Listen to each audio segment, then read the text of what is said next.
Well, there you are. All right. Well, welcome, everyone. We're delighted that you are here this evening. Um, and Sonya Starr will be our speaker. As you saw, if you saw the announcement of this program, the church in the United States doesn't have the greatest history in speaking up for the rights of all and for speaking out against bigotry and discrimination. Certainly, we are in a time period where the opportunity and the need to speak out is great. And we want to be sure that as we speak for ourselves as individuals and on behalf of the church, that we do so in a way that is both legal and effective. And so we are looking forward to Sonya sharing her expertise with us. She has been involved in advocacy and lobbying initiatives for a very long time. And so she will be able to provide us with some excellent guidance and then answer any questions or comments that all of you may have. To introduce Sonya, some of you have met her through a program that she did at Westminster on a Sunday morning. She was also one of the panelists at Westminster when we did a program on the issue of the lack of affordable housing in the community several months ago. But if you have not met her, I am delighted to introduce her to you today. She has a comprehensive career of fighting for social justice in her local community and ensuring that marginalized groups have a voice. For 21 years, she was the rabbi at the Columbia Jewish Congregation in Columbia, Maryland.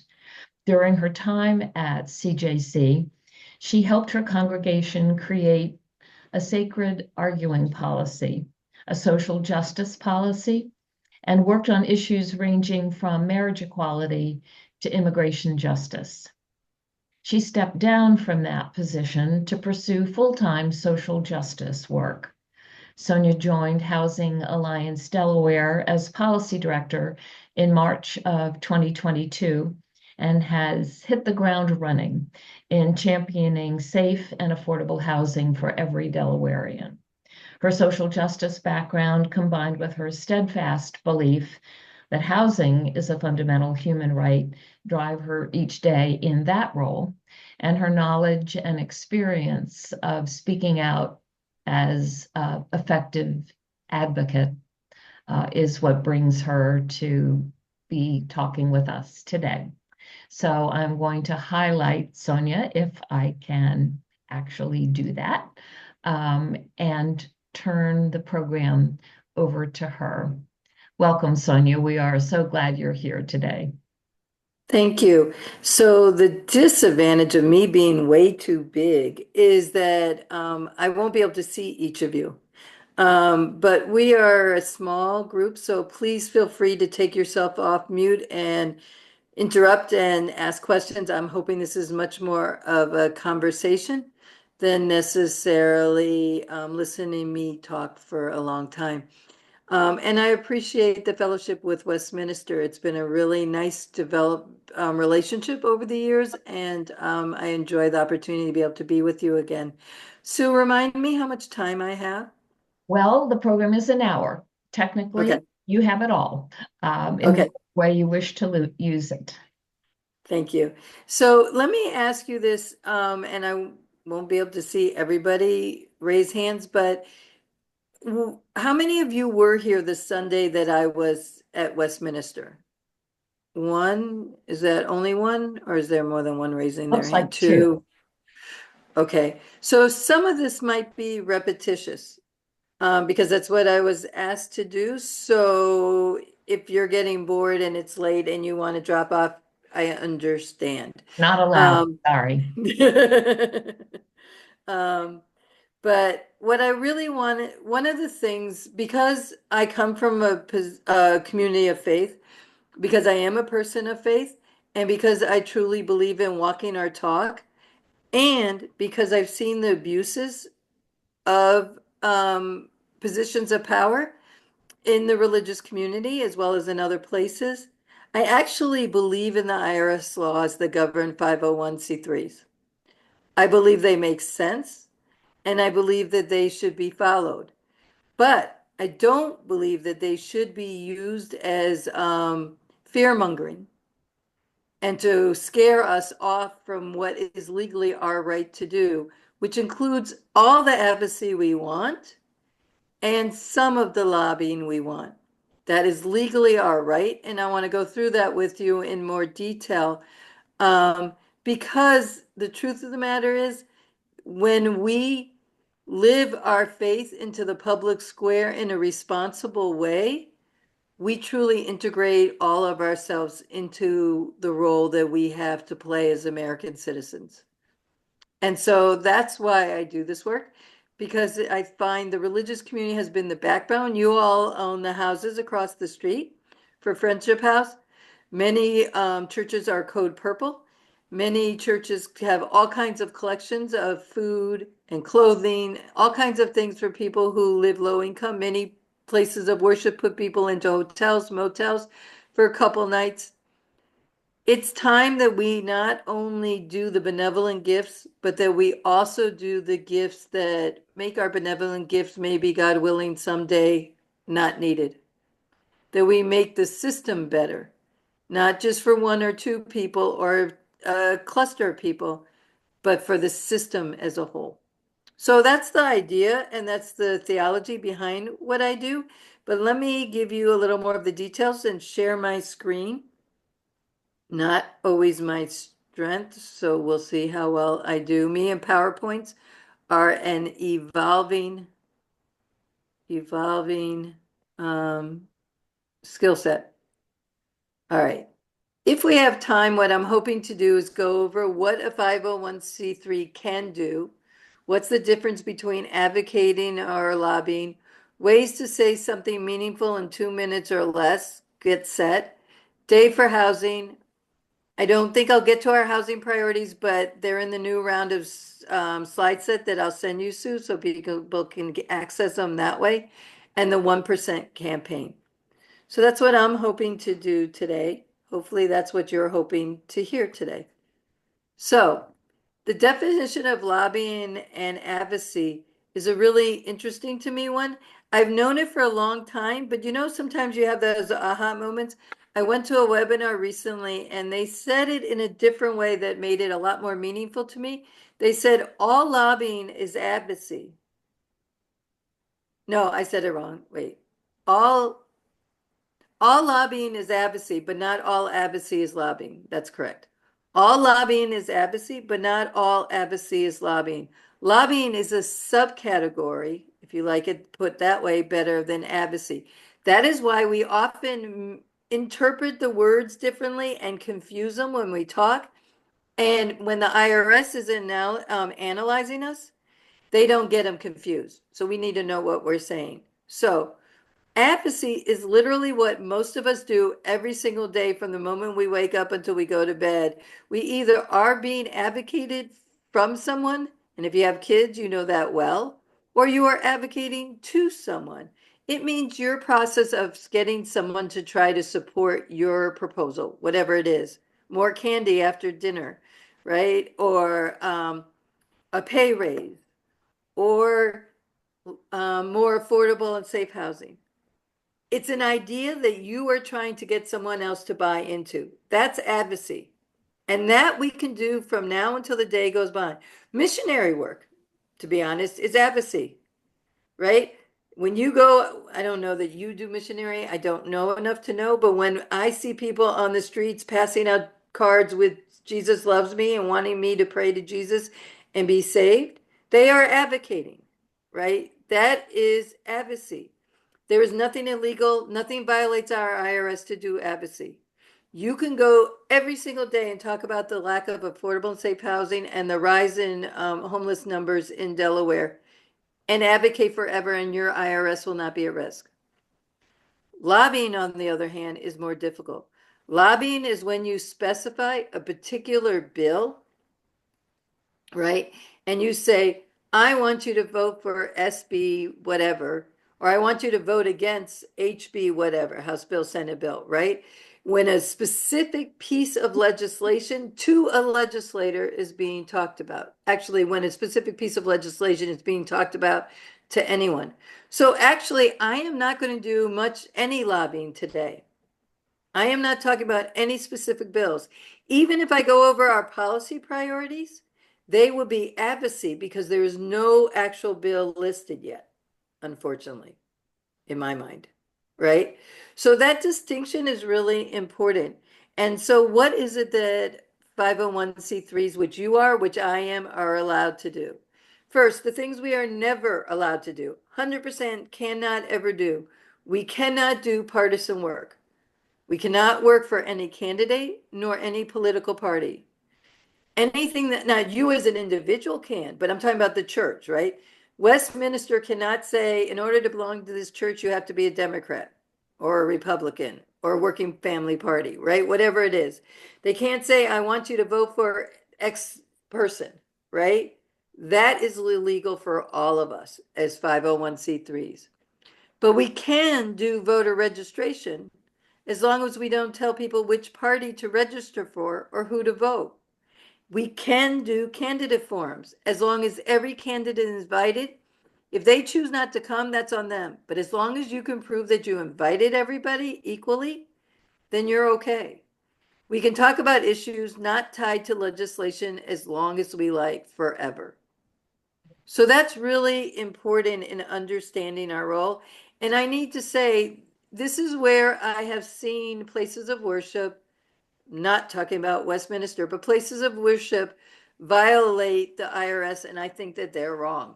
Because as a clergy person, especially if it's the clergy person, but even if it's elders in the community, as are leaders in the community, depending how you define leadership, people use different words. But if you're a person of leadership in a place of faith, people give you all kinds of credence and will follow you to do things they would second guess if somebody random on the street said to them. So the fact that we can't tell people what party to vote for or what candidate makes perfect sense. But that doesn't mean I can't tell them to vote.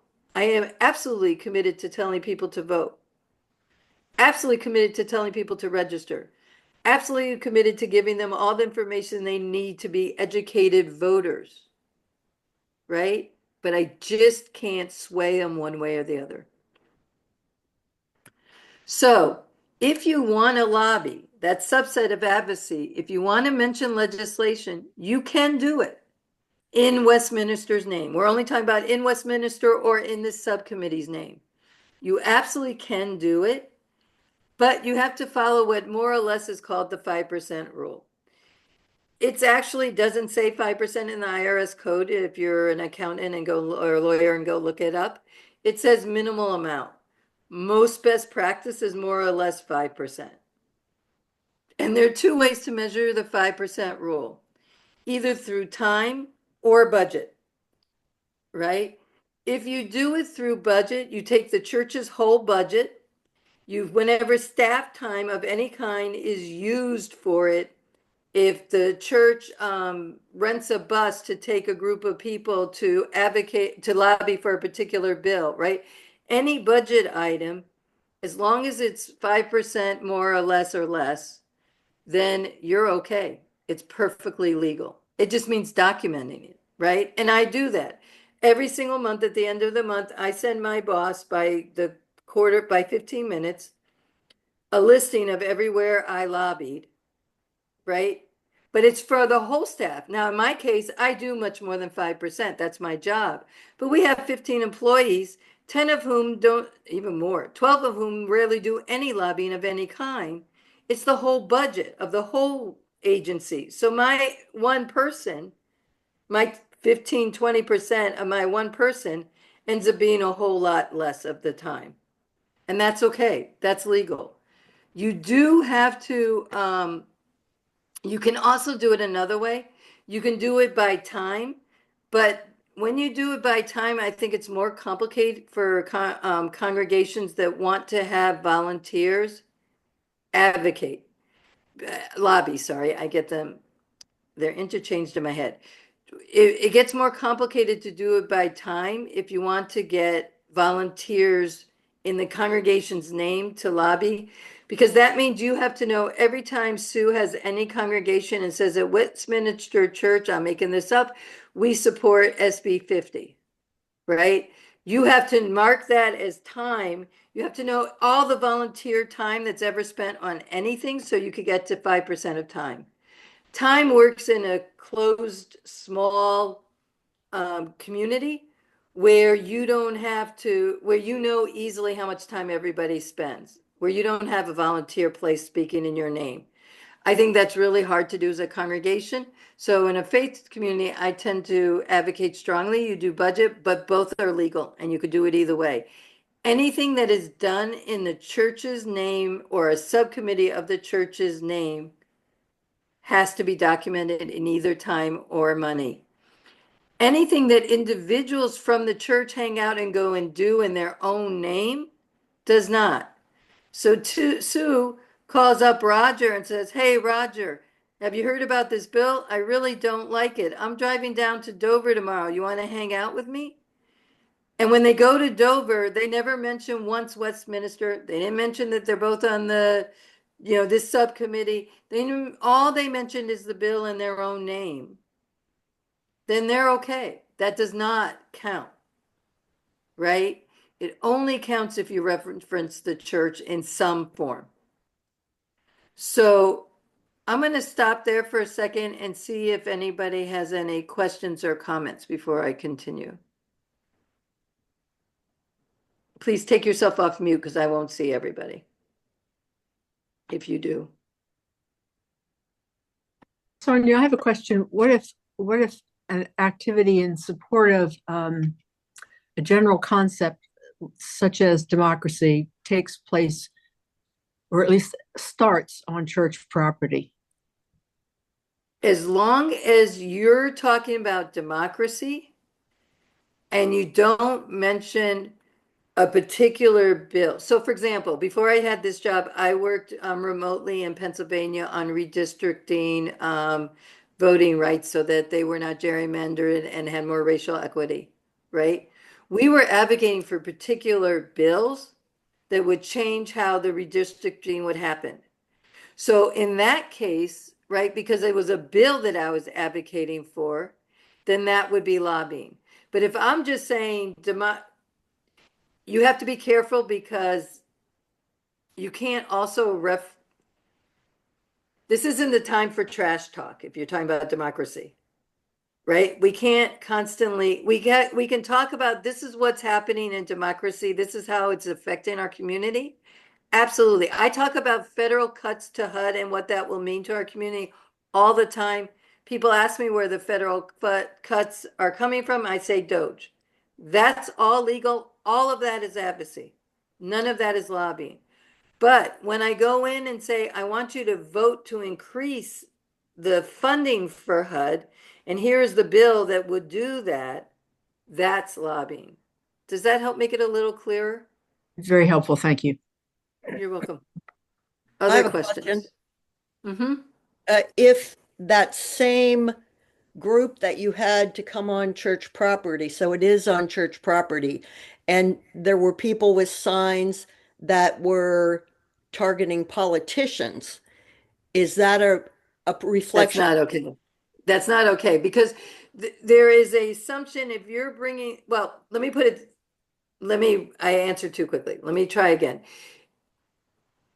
If you're having a candidate forum and you invited everybody to that candidate forum, right? All the candidates are going to be there and random people come with their own sign that they made at home. And you're going to see some signs for the Republicans, some signs for the Democrat.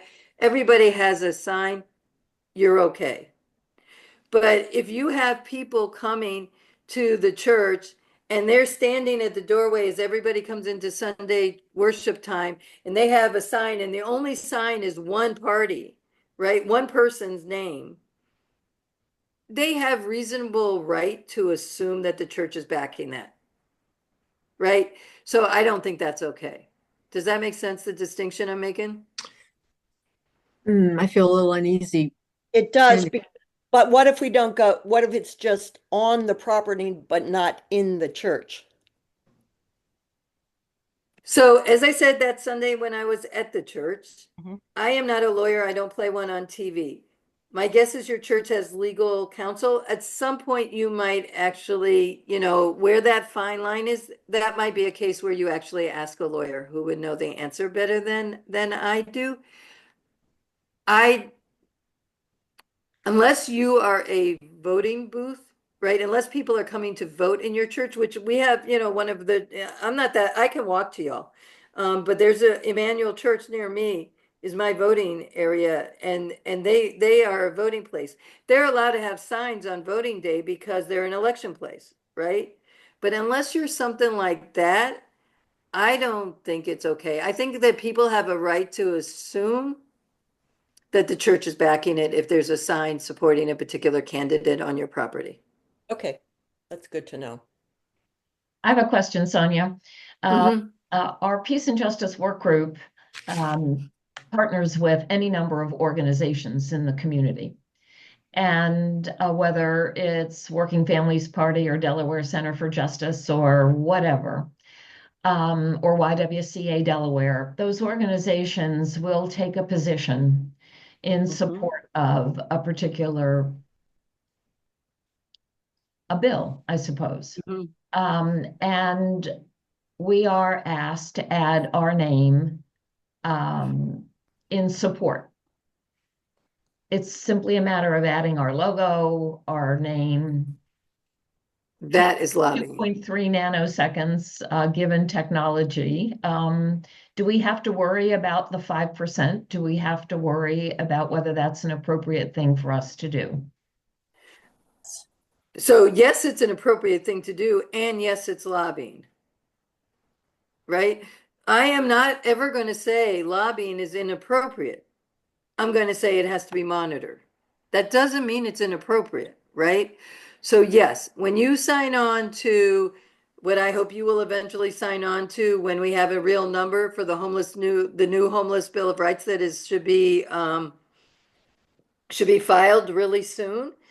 I don't have a number, so that's why I can't talk about it as lobbying right now. But when I do have a number and we come and ask you to sign on, and I hope you do, yes, that is absolutely lobbying. And so it needs to be monitored.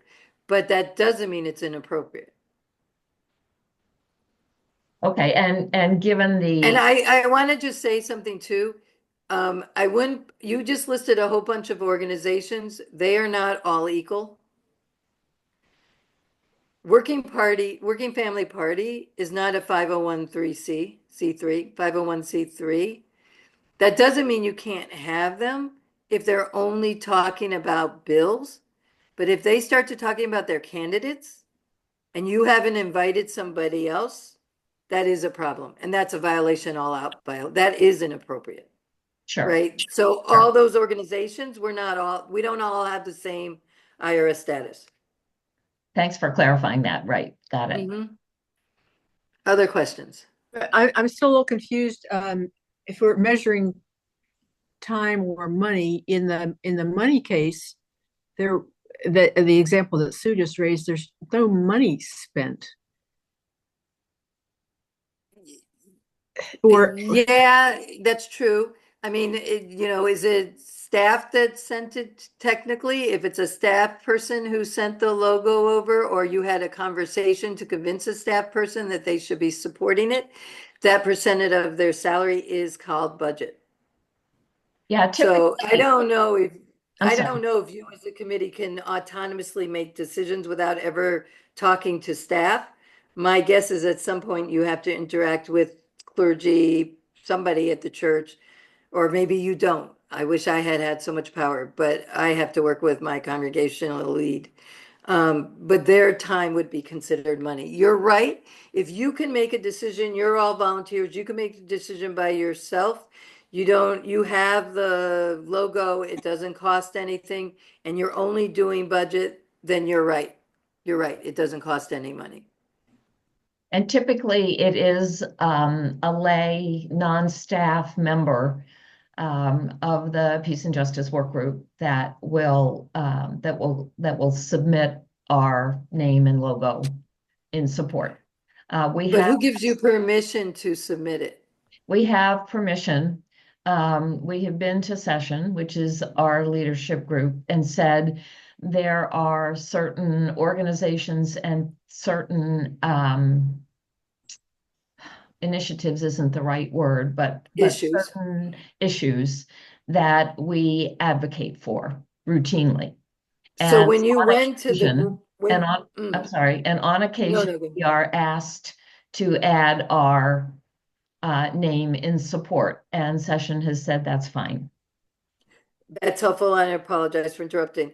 When you went to the session and had that conversation, that probably had that conversation about whether or not you can lobby on these issues, probably had somebody there from the institution who gets a salary of some kind, or had heat, or had lights on, or had something that had a budgetary consequence.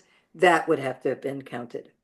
Okay, and that is infinitesimal Correct, correct, correct. as an amount, but yes, I understand. I understand. Does that clarify? I couldn't see who asked the question, but does that clarify for you? Sally? I'm still a little bit fuzzy about what happens if there's say a gathering in the parking lot in support of democracy, but who knows what signs people might bring. But the rally doesn't occur there. It's walking on public sidewalks. And if there was an infinitesimal amount of staff time taken up looking at the situation, considering it. Right. Technically, if there was a Zoom meeting to talk about it, somebody owns the cost of the Zoom. I mean, so overhead is a budget item.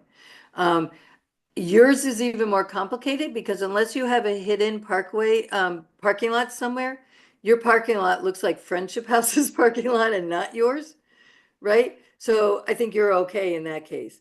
But if you happen to be at my congregation, which is Congregation Beth Shalom, where nobody else has that parking lot but Beth Shalom, I think it's more complicated, right? It's about, are they assuming, do they have a right to assume that that sign on that property is reflective of the church? And I can tell you, until I started coming to your church, I had no clue that parking, and I've been to Friendship House more than I've been to the church. I had no idea that that parking lot had anything to do with your church. So there's no natural assumption, right, in the parking lot that it belongs to the church. But like I said, when you're getting into the weeds this much, either you're talking about so little money that it doesn't matter, or you should be talking to a lawyer, one or the other. I think so little money. I think Right. that's the one. Yeah. Right. Thank you. Other questions? This is Judy. I have one question about who does the auditing? So nobody does it well, so my executive director keeps all the records. I'm not sure what you're asking. You mean actually who comes after you if they want to? It's Right. IRS. Right. IRS. Okay. It's IRS, right. And once I did this and Lynn was present in the room and she said, are they really going to look for me? And I don't know if they're going to come looking for some random church in the middle of Wilmington, Delaware, when they have all of New York City to go after. But I'm not sure that makes it okay for us not to pay attention to it. Thank you. So, and I know your name is not Al, and I apologize, but I don't remember your name, Miss Lund. That's Dottie. Dottie, you had your hand up. Yeah, it's Dottie. I'm sorry. We have an electronic sign out front, and we put messages on that frequently about activities we're having or whatever. But if we should put some kind of a message on that would apply to this, and time-wise, would the time be calculated as how long we had it up there? So again, if you're doing by time, yes, but you pick and choose which one you do before you start doing it. Yeah, right. So, okay. But yes, but the time, I don't know how you would even begin to do time with all the volunteers you have. who Yeah. speak in the church's name or in the committee's name. Right, yeah. So cost, That it'd would be be better to do it by by cost. cost. Right. Yeah, okay. Other questions? So once you start lobbying, there are a couple of simple rules to remember. And some of them are going to sound silly, but for whatever reason, going to Dover into that big Capitol building is often scary to the best of us if we haven't done it a lot, right? It is awe-inspiring, but the other meaning of awe is fear, right? Awe is the combination of wonder and fear. And there are a whole lot of people who have a whole lot of confidence in the world who can become nervous. So if you're not confident in doing it, if you haven't done lobbying in the church's name a lot, there's some just silly little things to remember. It is normal to be afraid. It's not something you've done before. And to me, the question is, what are you afraid of?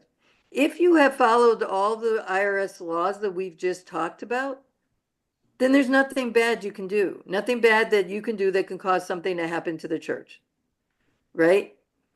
But to really for your own edification, to really think about if you find yourself nervous or anxious about it, why? Why am I anxious? And what is the worst thing that can happen? And what would I do if the worst thing happened? Right? But I think really it's the number 3 that's the most serious one, is what is the consequence of not testifying? And I think that's real. And then I think in our political environment that we're in right now, the consequence of not testifying is dire. Just in the housing world, that's what I know best. HUD's staff has been cut in half, or is threatened. It's not been cut in half. Sorry, the court stated it has been threatened to cut in half. What that will do to resources on the ground here in Delaware across the country is terrifying. The amount of the lack of affordable housing funding there will be, the lack of services to people who are homeless, the increase in number of people who will be homeless is all very real. So the consequence of not testifying, of not bringing your voice to the table, is something I think we really need to grapple with. That yes, there might be rules we have to follow and think about. It might be new to have to record all these stupid things on this sheet and keep track of it. But that's nothing compared to the consequence of not being involved in the public square. So when you testify, you will be lucky in Delaware. I really liked it in Maryland. I got 5 minutes. I have never been to a committee that I got 5 minutes in Delaware. You are lucky when you get 2. I have been in places where you get only 1 minute. They cut you off, literally cut you off when your time is up. So you have to figure out how to make your message impactful in a very short period of time. So these are different questions that I often think about when I'm working with people to craft their testimony. But as I say in bold letters on the top, 1 question per testimony isn't a suggestion. It is a requirement. Like if you do more with 1, you're going to be over 2 minutes before you said hi. So you really need to think about what is the one thing I want to do. And this is where coalition building is really important, because it doesn't need to be any one person saying all the reasons for a bill or against a bill. It needs to be all of us in the room saying all the reasons for or against a bill. So there's a group of us who go down and often testify together. We'll get together ahead of time, sometimes a half an hour ahead of time, sometimes days before, depending how complicated the bill, and we'll divvy it up. So-and-so, you take the data. So-and-so, you tell this personal story. So-and-so, you talk about this demographic. So-and-so, you address this, right? And then it's not any one person doing all of this, but it's all of us doing all of this together. And that's what really becomes impactful. Now, that's about testifying in a committee. And to be honest, it's also about day for housing. When you go in with your legislators with a group of people and you're lucky to have 15 minutes with them and you have 10 people in the room, you're going to have to be brief. But lobbying is all about relationship building. Working with legislators is all about relationship building. So you want to get their attention, but you don't really expect to transform anything in that 2 minutes. You know, one of the best things you can have happen after 2 minutes is a legislator grab you afterwards and say, hey, can we get a cup of coffee when I'm back home in our district? And then you have more time. And then you can actually be impactful. You are perfectly capable and encouraged to call your legislator, your elected legislator, and say, hey, you know, I want to tell you about this bill. Can I have a 15, 20-minute, half an hour meeting with you outside of any kind of testimony? Then you can talk, you know, as much as you can within 15 to 30 minutes. But that's all about building up relationship. The one thing I do want to say, because we're talking about in the context of the church, think about who your legislators are differently than you would as an individual. I, Sonya, as a private citizen, only have one rep and one state rep and one state senator, right? That's all I get. But as a church, you have the place where the church is located. You have maybe where the majority of the people in the church live. That might not be the same districts. You might have impacted people who live in another district. They're not the majority, but they belong to the church, so you care about them and know about them, right? You have when you can go and lobby in the church's name, you have a greater breadth of the people you can meet with because of the influence of the church. Did that make sense? Yeah? Okay. So, good. So, like I said, they're really strict about time. In your case, you're most likely not going to be the policy people in the room unless it happens that way, or you volunteer, or you have another career, then why are you here? But you're probably not going to be the policy people. Leave that to people like me. That's what we do for a living. What you get to do is talk about the story. And I need to say, in Westminster's case, your story of why you own buildings that Friendship House rents from you, or however the financial relationship is, right? Why have you made that investment?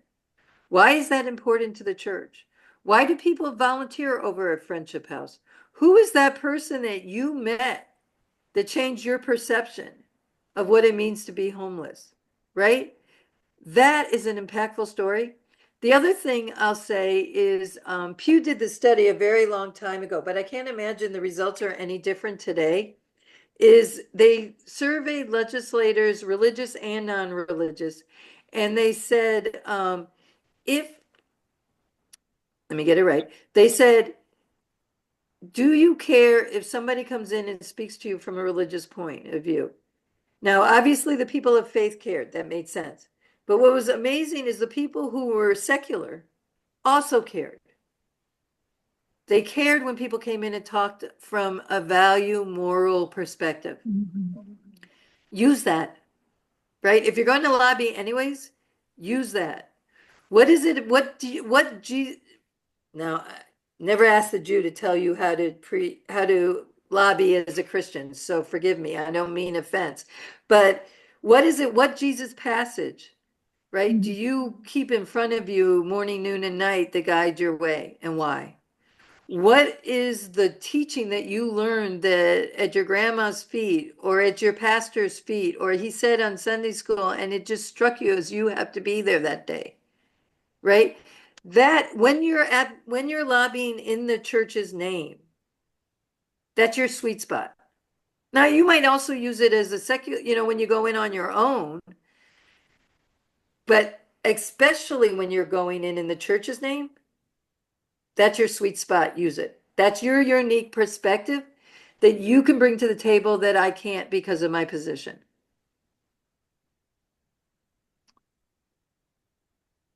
So I'm gonna not go through this, but this is, you'll get it when you get the slide Mhm. set.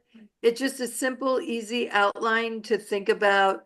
And again, when I say do only one of the following, it really isn't a suggestion. Do only one of the following, keep it focused, but you can go through that on your own.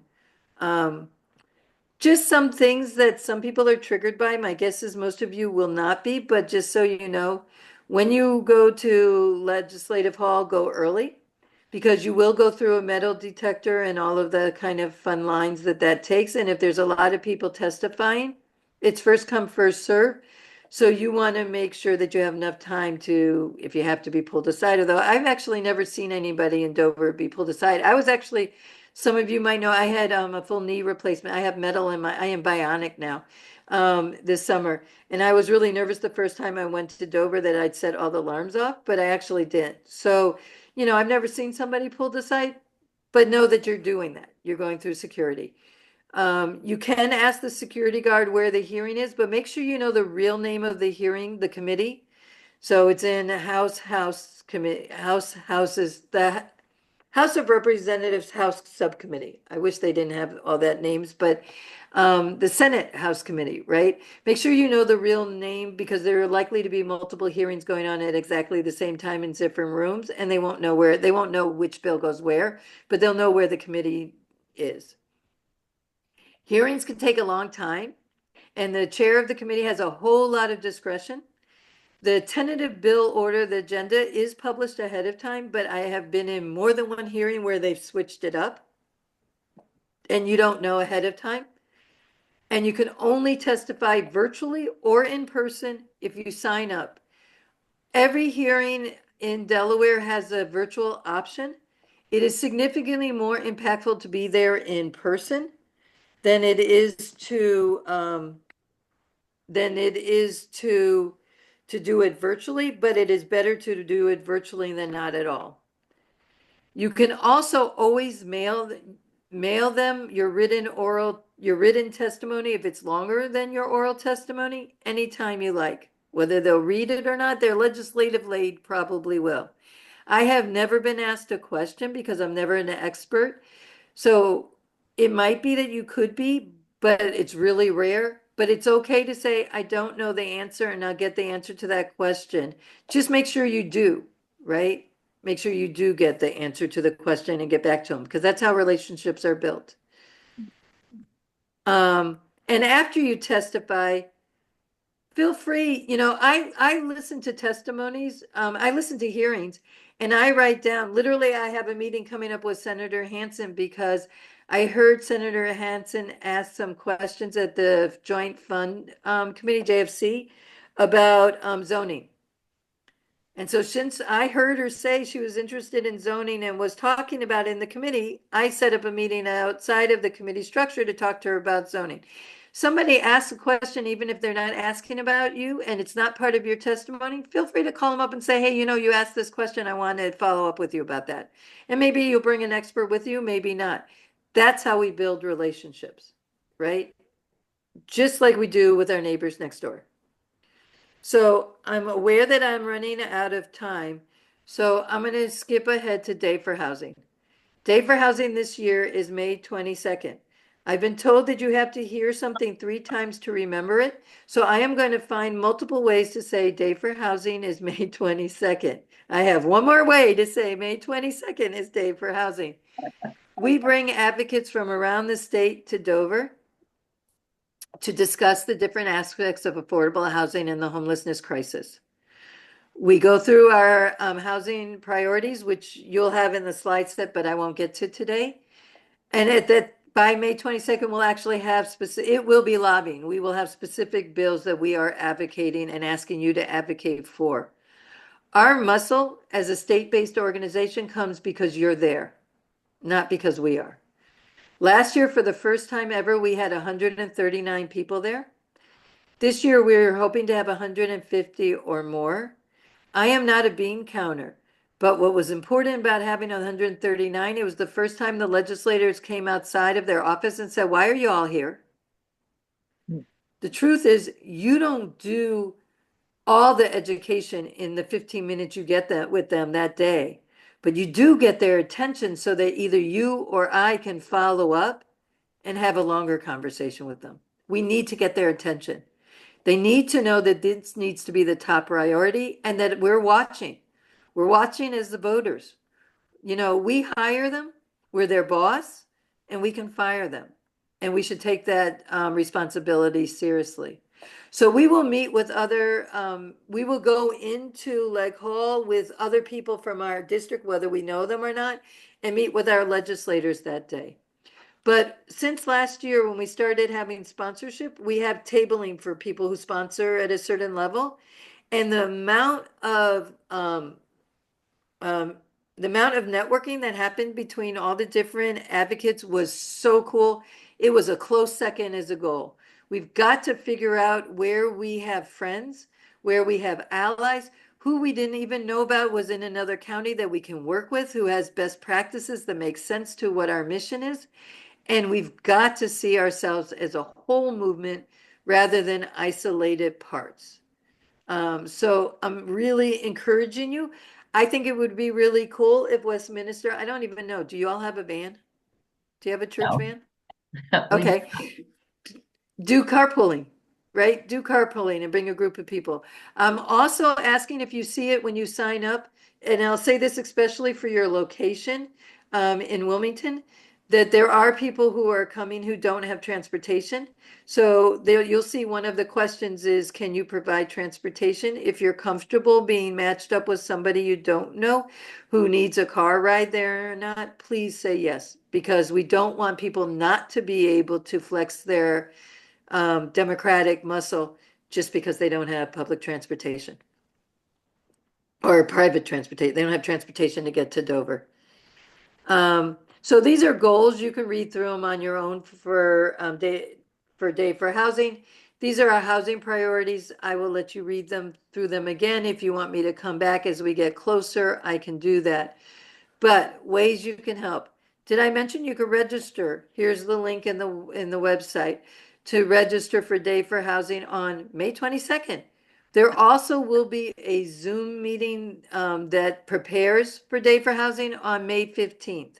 Register for that as well. And if you can, transport people to Dover. One more thing, and then I am going to stop sharing screen and let you all talk because I have been talking way too long. We are also currently running what we're calling the 1% campaign. When you go back and read our housing priorities, you'll see the number one is we think that the state needs to put 1% of the state budget to the number one crisis in Delaware. And we're asking people to go to the website 1percentforhousing.org and send in a letter saying that you support that. It will go to the governor and your House rep and your senator. I do ask, though, that when you do that, you'll get a script. I beg that you change the first paragraph. What we have been told is there are some legislators who, if they notice it's a wrap, they don't count it anymore. We want to get their intention. We want them to count it. So please, please go and let them know that affordable housing matters to you. So I've been talking a lot, and now I want to be quiet and hear what you have to say. Questions, thoughts, comments? Dottie is unmuting. Please, As go we ahead, Dottie. I am unmuting, yes. I've done a little bit of lobbying because I had an autistic son and I did some lobbying for IDD. Personal stories you mentioned are really, really important. So if you do go down to testify or just talk to a legislator, it's nice to put a personal story in there. And one of the things that I did this winter that I've never done was I worked at the Friendship House Code Purple, and there were space for about 50 people. And the night that I went, there were 90 people in that space. There were families there. There was a baby that was only like 3 or 4 months old, and the mom and dad. I was shocked. I mean, I guess I lead a sheltered life. I mean, you know all this, but that is the kind of thing you need to relate to a legislator if you're talking to them, a personal thing that happened to you that impacted your life that made you passionate about this issue. So And that's why all. it horrified you, right? Why it horrified you. What part of Exactly. that story was Yeah. horrifying, right? Whether it was Yeah. that little baby. Or just the question, why were they there? I mean, Right, why right, in this state right. was this family had no place to go that cold night but this church shelter, you know? So I think that, if you have something like that that has impacted you, that's the thing to relate. And just as I told you, it doesn't take very long to say that. But Right. when I lobbied, I did testify once in front of the Joint Finance Committee Mhm. because the IDD community is always looking for more money and not to cut the budget, but to add more in. So when I testified, I took my son with me, my autistic son, and I Mhm. introduced the legislators to him. And I Mhm. said that I was there on his behalf. And he stood there, I think I had 3 minutes. Actually, it was very long Mhm. or something, 2 minutes, but I knew what I wanted to say. But when I talked with legislators after that, the fact that the person that was actually affected was there, he couldn't speak for himself Mhm. because he was autistic and he wasn't very verbal. So that also had an impact in that I had to advocate for him. So, anything you can do to catch their attention like that, they listen more when Right. you have a hook, I guess is what I'm saying, or something When you personal. make it personal, when you make it personal, right? Just like you affected you when you saw that baby, right? It made it personal, right? I would Exactly. also argue your story of your son. Now, autistic is a huge spectrum that's changed in my lifetime, but it's a huge spectrum. But if your son is nonverbal, um, then he's in a different place than what used to be called Asperger's in the spectrum. Yes. Housing for kids who become adults with severe disabilities like that is incredibly either horrifying expensive or non-existent Yes. in the And state that's, of Delaware. And that is also a personal story that is impactful, yeah, right? What did your family or your son do? What happens to your son when he's an adult and may you live to be 120 and you're no longer here to house him and take care of him? Or you have your own physical needs at 120 and can't take care of him, right? What happens to him if our society doesn't step it up for this population that they didn't ask to be autistic, right? They didn't ask for this. We should be doing better by them. Thank you. Thank Roger, you, did Dad. you have your hand up? Roger, I didn't know if you had something. Oh, see, Oh, I I just see wanted your to, hand. Yep. you, you've got the 1% proposal. Has there been a counter proposal that's interesting or hopeful from anyone in the legislature on the housing issue? Governor. The governor last week put out his budget, because the budget we had at the JFC was Carney's, Yeah, Mayor Governor Carney's budget. Um, now we have Governor Meyer's budget.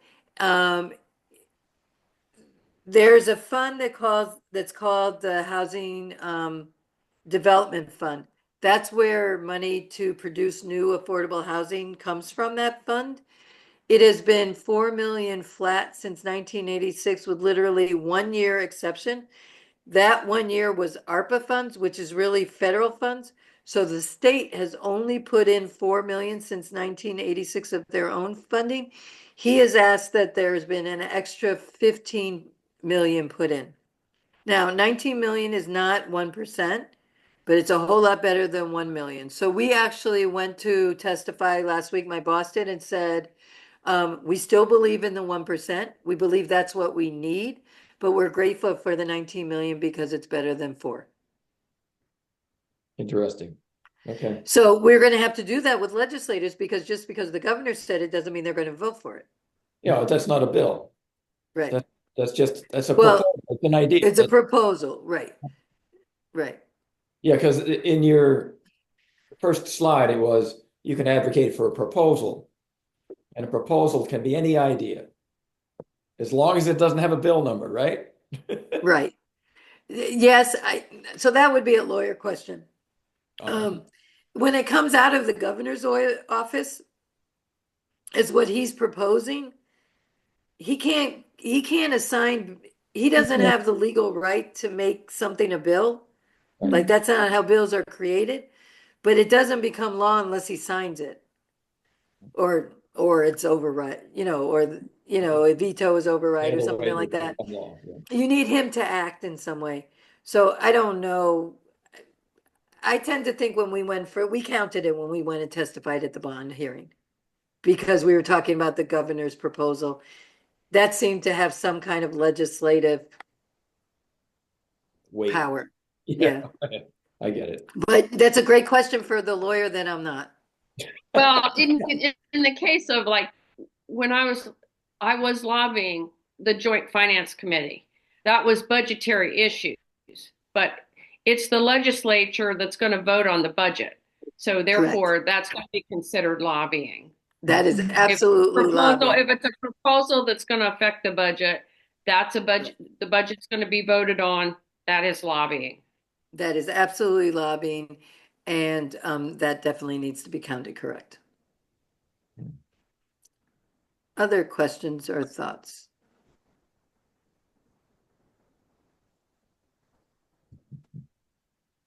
I guess I had a question. The Day for Housing, is that just your organization or other like there's an organization called the A Team, which it advocates for IDD, and they are doing lobbying towards affordable housing for that community too. So I wondered, is it just your group that's going down on May 22nd, or is it other groups for housing?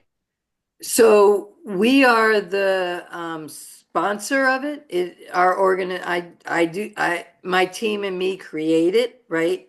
But we have something like, I haven't done, the sponsorship just closed. I'm trying to get the list of sponsors. We have something like 22 different sponsors. And there are people with disabilities who are listed there. Their organizations. Let me see if I can share my screen real quickly. Sponsorship, there we go. So these are the sponsors. These are the 5. There are lower sponsorships, 250 and 100, but the majority of them are 500 and above. And you were looking for particular disability. Freedom Center for Independent Living is a disability organization. There's other religious organizations. You can see that. State Council for People with Disability is a disability organization. So they have chosen those two are the strictly disability, but there are a lot of different organizations and other faith communities who have chosen to sponsor. This is John Barano, and I've actually looked at the website for the A Team, and they say they are going for the Day of Housing on May the 22nd. So they may not have contributed financially to the work that Sonya and team is doing, but they're going to be there, and I think they can be a powerful voice. Are they going to register ahead of time too? That'd be even better. They seem to know what they're doing, so I would assume so. That would be amazing. I'm glad to know that. Well, Sonya, I want to thank you for being here and sharing all of this and generating this conversation. I think that those of us in this group that sponsors these Thursday evening programs, Westminster's Peace and Justice Work Group, are anxious that our church, that faith communities speak out on behalf of issues where the least of these, the hungry, the homeless, the stranger, are cared for in meaningful ways. We have our own internal issues that we need to face as a church because every member of our congregation does not see the issues in the same way. And we're going to have to work out the internal politics associated with that. But we believe for sure that this is work we are called to do. And we thank you for sharing with us ways that we can be more visible, more impactful, more, in our case, followers, the hands and feet of Jesus Christ in our community. So thank you once again, and thank all of you for being here. I appreciate the opportunity, and I hope to see you all in Dover. And like I said, when we get closer, Sue, if it makes sense for me to come back when I actually have legislation that we know is running, happy to do that. But if you come to that May 15th webinar, you'll also hear it there. Well, we'll be So, certain to one share more that thing. information, Sonia. So Thank you. we will be in touch, and I am quite sure that if we're not in touch with you, you will be in touch with us. Thank you once again. Thank you all. Thanks Have a so good much. night. Good night, all. Thank Good night. you. Good night.